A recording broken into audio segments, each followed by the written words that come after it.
Well, rare earths are a series of 15 elements which occur together, are sequentially separated, and all have their individual uses and applications.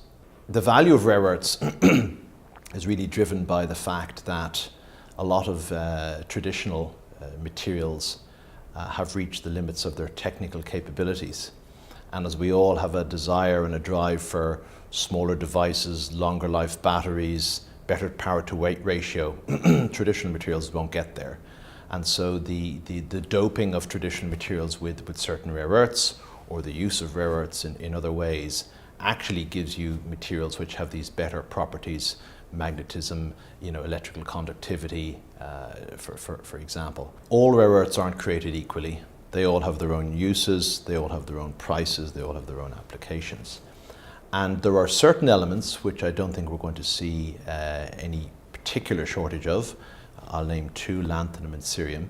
But there are a series of other elements amongst the suite of 15 where I see significant shortage in supply.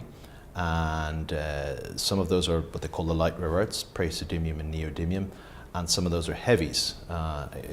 The better examples would be europium, terbium and dysprosium. These elements are predominantly used in magnet applications.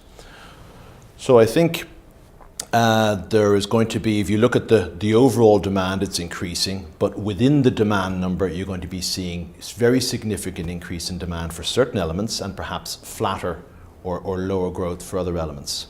And particularly I think what the market would be looking for is for those deposits who have a better distribution of these scarcer elements to come into production. To kind of put Frontier into context for people, we were talking before about how Molycorp is also in this space, how Lynas is also in this space.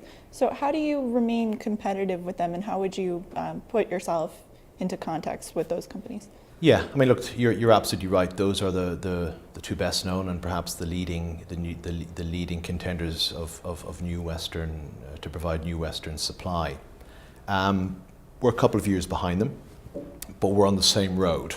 Lynas is perhaps a slightly better example, the Australian company, in that their asset is something they've taken through from exploration through development, and they're close to completion of their construction. What they are seeking to produce is 20,000 tons of separated rare earth oxides per annum.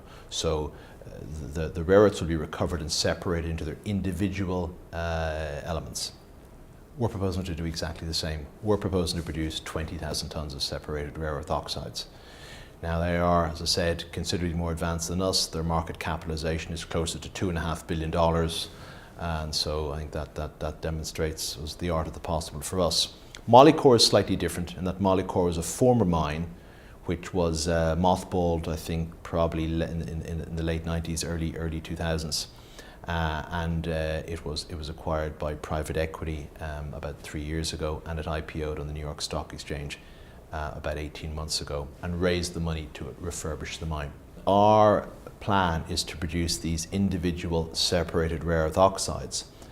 Many of the other aspiring producers are actually looking to produce and sell an intermediate product, which is essentially a mixed rare earth concentrate. We do have one significant advantage over Lynas and Molycorp, and that is that the Zankopsdrift deposit that we have has a much higher distribution of these scarcer, more valuable, heavy rare earth oxides. I think, and I'm open to correction, but I'm pretty sure I'm right, I think Molycorp's deposit is approximately 99% light rare earth oxides and 1% heavies, and our deposit would have 8 times more heavy rare earth oxides than Molycorp's. This market is stock tickers market. Stocks have rallied this year. We're coming into a Monday where we're going to